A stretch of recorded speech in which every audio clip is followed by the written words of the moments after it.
அனைவருக்கும் வணக்கம்.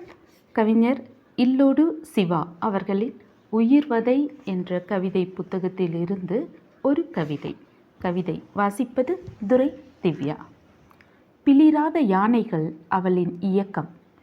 வீட்டின் மூலையில் ஒரு சமையலறையில் என்றால், இந்த வீட்டுக்குள் என்றால், அவள் வேலை செய்யும் அந்த அலுவலகத்தில் மட்டும்தான் என்றால் எந்த பிரச்சனையும் இல்லை.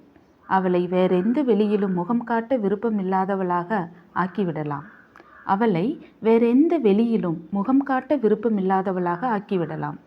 அவளின் அன்பை புகழ்ந்து அரை பக்கம் எழுதிவிட்டால் போதும் தானே.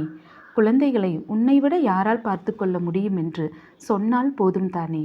நீயே புரிந்து கொள்ளவில்லை என்றால் வேறு யார் என்னை புரிந்து கொள்வார் என்று பேசினால் போதும் தானே.